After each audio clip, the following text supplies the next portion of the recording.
जल पढ़ाएंगे, न्यूक्लिक अम्ल पढ़ाएंगे और आपको हम पढ़ाएंगे खनिज लवण। देखिए अभी का जो चैप्टर है उस चैप्टर में जो मेन हेडिंग है वो पोषक पदार्थ है। पोषक पदार्थ में आप लोगों को मैंने पढ़ाया था प्रोटीन, कार्बोहाइड्रेट, वसा, ये 3 चीज़ पढ़ा दिया हूँ और आप तीनों जो है याद किए होंगे। और अब जो पढ़ाने जा रहा हूँ ये 3 पढ़ाएंगे क्योंकि यहाँ से क्वेश्चन आते हैं और ये दिल्ली पुलिस, बिहार दरोगा या रेलवे में हो या किसी भी एग्ज़ाम में हो, आपको कंपटीशन का जो भी एग्ज़ाम होगा सब में क्वेश्चन आएंगे। इसलिए आप लोग थोड़ा ध्यान से पढ़िएगा और जितने भी है साफ एक एक करके सबको उतारिए और कॉपी में सजाइए और उसको बढ़िया से याद कीजिएगा, आपको 100% सिलेक्शन होगा। देखिए सबसे पहले हम बात करते हैं खनिज लवण। ठीक है, खनिज लवण, देखिए खनिज लवण जो होता है हमारे शरीर में लगभग, ठीक है, जो है 15 खनिज पदार्थ होते हैं जो हम भोजन से प्राप्त करते हैं। अब एक खनिज जो होता है, जो हमारे धातु वगैरह होते हैं जो भूमि से प्राप्त होता है ना खनिज, वो खनिज नहीं है। हमारे जो शरीर में खनिज लवण होता है जैसे सोडियम की कमी होता है, पोटासियम होता है, कैल्शियम होता है, फास्फोरस होता है, ये सब हमारे खनिज लवण है। तो ये हमारे शरीर में विद्यमान होता है। लगभग 15 खनिज लवण ऐसे पदार्थ हैं जो हमारे शरीर को वृद्धि करता है। ठीक है, वृद्धि भी करता है, कंट्रोल भी करता है ना। तो देखिए, तो खनिज लवण, इसका जो कार्य होता है, खनिज लवण का कार्य क्या है कि शरीर के उपापचयी क्रियाओं का नियंत्रित करना। देखिए शरीर के उपापचयी क्रियाओं को नियंत्रित करना, मैंने जैसा अभी आपको बोला हूँ कि शरीर में जो भी हमारी क्रियाएं होते हैं, ठीक है, उसको क्या करता है, नियंत्रित करता है। जो पचाने उचाने का जो भी सिस्टम वगैरह होगा उसमें ये क्या करता है, सहायक होते हैं खनिज लवण। अब ये देखिए जैसे सोडियम हो गया है ना, सोडियम हमारे क्या होता है, नमक का अंश होता है, सोडियम क्लोराइड है ना। उसके बाद ये जो हमारे जो फास्फोरस होता है ना। उसके बाद कैल्शियम होता है। ये सब क्या है, हड्डियों का विकास है ना। हड्डी जो भी जैसे उसको नियंत्रित कैसे किया जाए, ये सारा काम किसका होता है, कैल्शियम सब का, यानी यही होगा खनिज लवण। ठीक है, और ये खनिज लवण हम लोग कहाँ से प्राप्त करते हैं, भोजन से प्राप्त करते हैं। ये खनिज लवण सिर्फ अन्य भोजन से प्राप्त करते हैं। ठीक है, तो आप लोग लिख लीजिए खनिज लवण कहाँ से प्राप्त करते हैं, भोजन से। जो हमारे शरीर में खनिज लवण है वो हम भोजन से प्राप्त करते हैं। एक खनिज पदार्थ जो होता है वो हमारे जमीन के अंदर होता है, जैसे लोहा हो गया, सोना हो गया, है ना। लोहा, सोना और धातु, तांबा उम्बा, एल्युमिनियम जितने भी है वो दूसरा खनिज पदार्थ हो गया जो जमीन के अंदर से निकाले जाते हैं। और ये खनिज पदार्थ जो हमारे शरीर में विद्यमान होते हैं। ठीक है,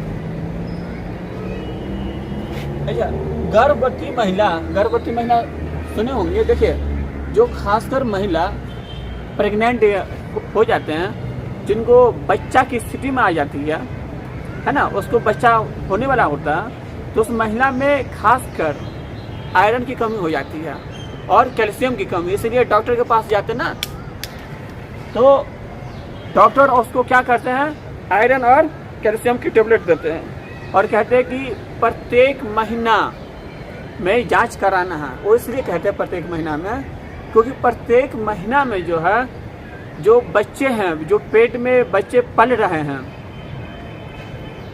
जो पेट में बच्चे पल रहे हैं, उस बच्चे को किसी भी प्रकार से जो हमारे खनिज लवण है वो कम नहीं होना चाहिए। अगर खनिज लवण कम है तो महिलाओं को क्या करते हैं, वहाँ पे जो भी हमारे खनिज लवण कम होते हैं उसको वहाँ पे दिया जाता है। भाई अरे शोर शराबा मत करो, तुम लोग आराम से पढ़ो। ठीक है, तो ध्यान रखना क्या होता है, गर्भवती महिलाओं को खासकर देखते नहीं है, जो अरे शादी उदी हुआ नहीं हुआ ना, शादी उदी हो जाएगा, देखना जब तुम्हारे घर वाली होगा तो उसको जैसे 1 महीना होगा, 2 महीना होगा ना, तो धीरे धीरे 9 महीना तक होते तो उसके पेट थोड़ा ऊंचा हो जाता है ना। उसी से पहचान हो जाएगा कि आपकी घरवाली को बच्चा। अब देखो बाहरी व्यक्ति तो यही कहेगा ना कि भाई वो तो देख के ही बताएगा कि इसको बच्चा है। ठीक है नहीं तो उसको क्या पता। तो उस लेडीज में क्या होता है, आयरन प्लस कैल्शियम की कमी हो जाती है। ठीक है, ध्यान रखना। और शरीर में 15 खनिज लगभग, मैंने क्या कहा था अभी, जो हमारे शरीर होता है उसमें 15 खनिज लवण जो हम लोग भोजन से प्राप्त करते हैं। ठीक है, और ये सभी खनिज लवण क्या करते हैं, हमारे शरीर के उपापचयी क्रियाओं का नियंत्रित करता है। ठीक है, और ये सभी खनिज लवण कहाँ से प्राप्त होते हैं, भोजन से प्राप्त होते हैं। अब हम आएंगे जल। ठीक है, देखिए जल आप लोग नोट कीजिए, जल जो होता है इसका सूत्र होता है जल का, ठीक है। जल का जो सूत्र होता है क्या होता है H2O, यानी क्या होता है हाइड्रोजन प्लस ऑक्सीजन। देखिए जल का निर्माण जो होता है हमारे हाइड्रोजन और ऑक्सीजन से ही होता है, ठीक है।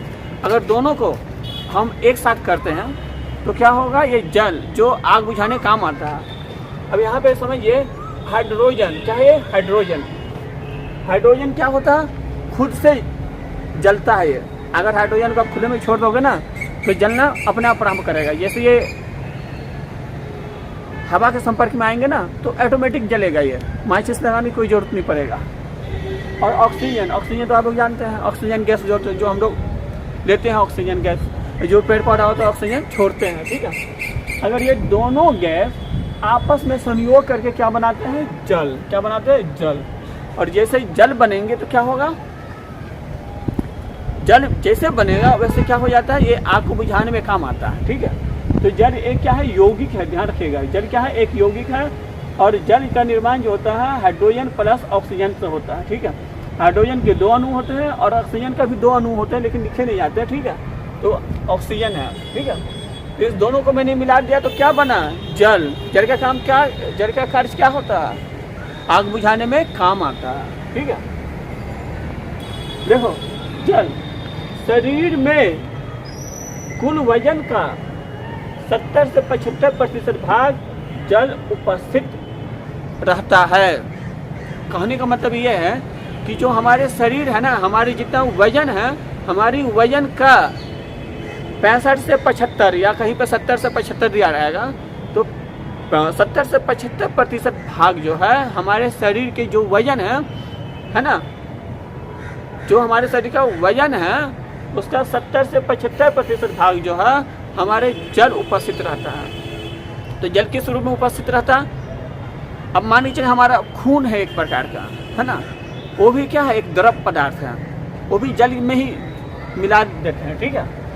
यानी कहने वाला जल जो है हमारे शरीर का जितना भी वजन है उसका वजन का जो है 70 से 75% भाग जो है वजन क्या है, हमारे जल उपस्थित होते हैं। अरे आप लोगों ने नहीं देखा है, जैसे कोई जानवर मर गया, ठीक है, देखते ना भैंस उस मर जाता है या गाय भी मर जाते हैं, ठीक है। तो जब वो जिंदा रहता है तो कितना बड़ा शरीर होता है उसका, देखते होंगे। और ये सब मर गया, मरने के बाद क्या करते हैं उसको, अरे कहीं पर भी माने खेत में डाल देते हैं, ठीक है। डाल दिया, अब डालने के बाद क्या होता है, अब देखिए उसमें जो भी जल रहेगा, जो द्रव पदार्थ रहेगा वो क्या होगा, धीरे धीरे ऑटोमेटिक क्या होगा, उत्सर्जन हो जाएगा। जल क्या होगा, अब जल क्या होगा, वायुमंडल में क्या होगा, वाष्प बनकर उड़ जाएगा।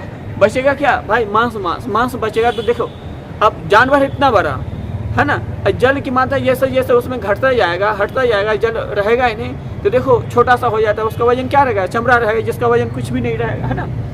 तो हमारा 70 से 75% वजन जो होता है वो क्या होता है, हमारे शरीर में जल होता है, ध्यान रखिएगा आप लोग। अच्छा, जल का कार्य क्या है, देखो ये जल का कार्य क्या है, शरीर के ताप को नियंत्रित करना। क्या है बेटा, शरीर के ताप को वाष्पन, मैंने क्या कहा था अभी, वाष्पन यानी है ना बदलना, वाष्प होकर बदलना, वाष्पन तथा पसीना द्वारा नियंत्रित करना।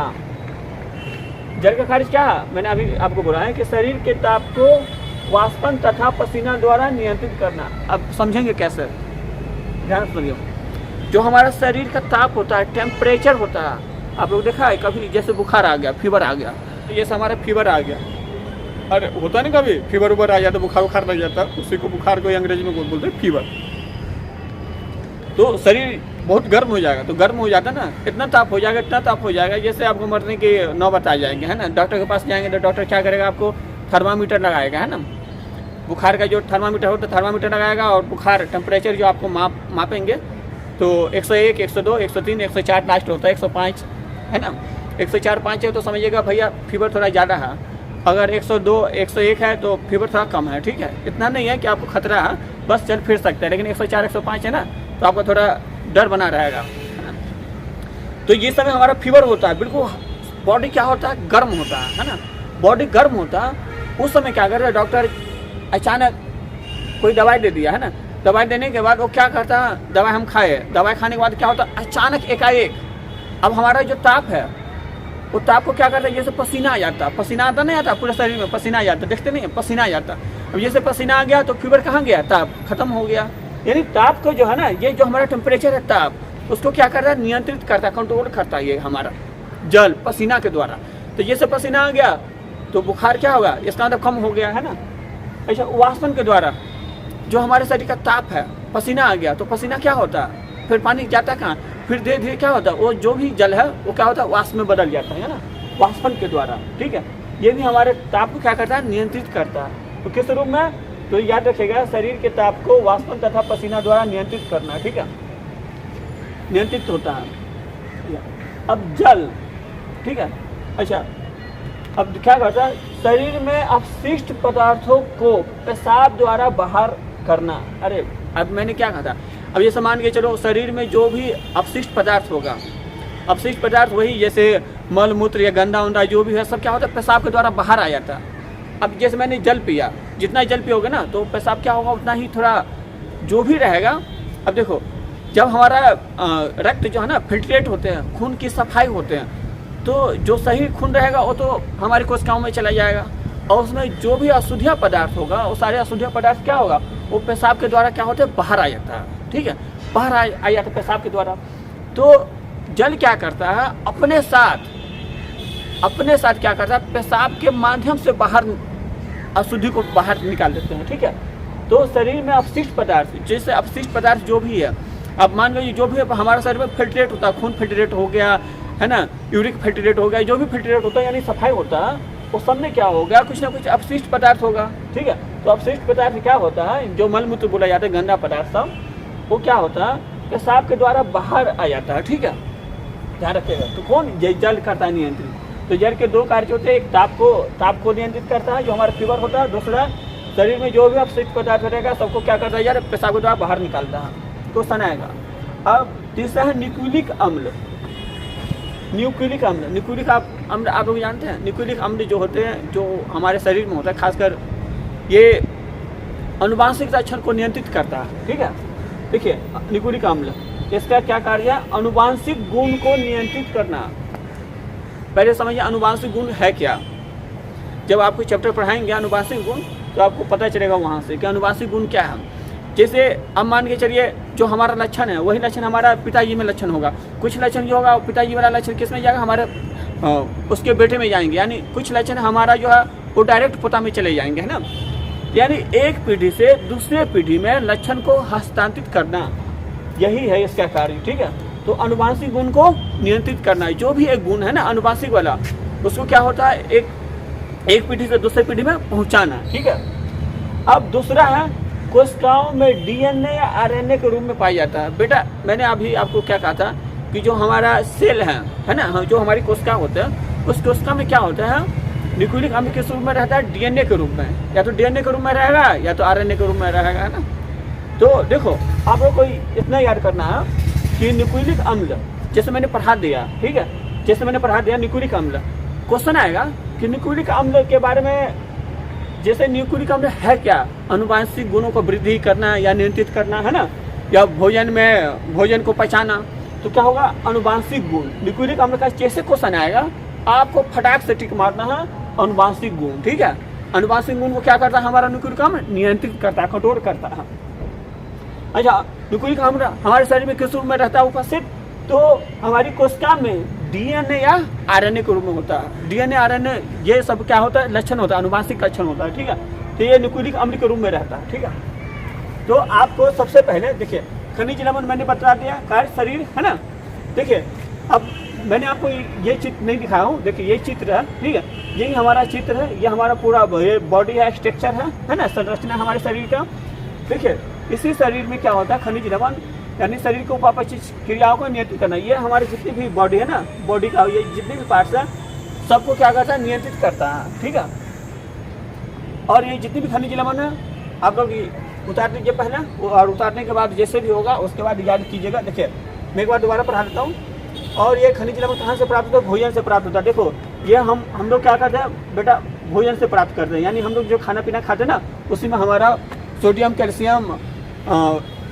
कैल्शियम पोटासियम, ये जितने भी खनिज लवण है सब हमें किसके द्वारा जाता है, भोजन के द्वारा प्राप्त जाता है। फिर हमारे पेट में आता है और पेट में होने के बाद फिर हमारे जो बॉडी वॉडी होते हैं उसमें चले जाते हैं। ठीक है। गर्भवती महिला, अगर मान के चलिए महिला गर्भवती है ना, यहाँ पे मान लीजिए मैंने ये गर्भवती महिला है, इसको प्रेग्नेंट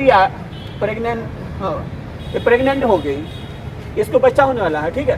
तो ये महिला है, जिस महिला में क्या होगा, आयरन और कैल्शियम की कमी हो जाती है। अच्छा, अब कैसे पहचान करोगे कि भैया इसका बच्चा होने वाला है? देखो सिंपल सी है, अगर माने 1-2 महीने का बच्चा रहेगा ना पेट में तो पता नहीं चलेगा, है ना। जैसे 2 महीने 4 महीने का हो जाएगा ना तो पता अरे लेडीज लोग चलते ना तो पेट देखेगा तो ऊंचा हो जाएगा पेट, ऐसे करके ऐसे चलता है। ठीक है। तो आप समझ जाएगा उसके पेट में कम से कम 2-4 महीना का ज़्यादा ही बच्चा है। ठीक है। ये वाला साइज जो होता है ना, ये धीरे धीरे जैसे बच्चा का विकास होगा ना, जैसे जैसे बच्चा बड़ा होता जाएगा ऐसे ऐसे पेट थोड़ा ऊंचा होता जाएगा, इसीलिए समझिएगा। ठीक है। तो उस समय जिस तरह अगर महिला प्रेग्नेंट हो गई, बच्चा होने वाला होगा, उस समय इसके पास क्या होता है, आयरन की कमी होता है, आयरन खासकर, और आयरन और कैल्शियम की कमी होते हैं। देखो आयरन अगर मान लीजिए खून नहीं बनेगा तो ये जो बच्चा है भ्रूण है, ये जो बच्चा होगा इस बच्चा में विकास होगा नहीं होगा, इसलिए डॉक्टर बोलते हैं आयरन की टेबलेट देते हैं। और ये जो कैल्शियम है, अब मान लीजिए हड्डी उड्डी है, कैल्शियम का मतलब क्या होता है, हड्डी को विकास करना। अब बच्चे का मान लीजिए हड्डी है, अगर वो सब कमी हो जाएगा, है ना, मजबूत नहीं होगा तो क्या होगा, इसलिए डॉक्टर क्या कहते हैं, ये दोनों टेबलेट देते ही देते हैं। ठीक है, ध्यान रखिएगा आप लोग। शरीर में 15 खनिज लगभग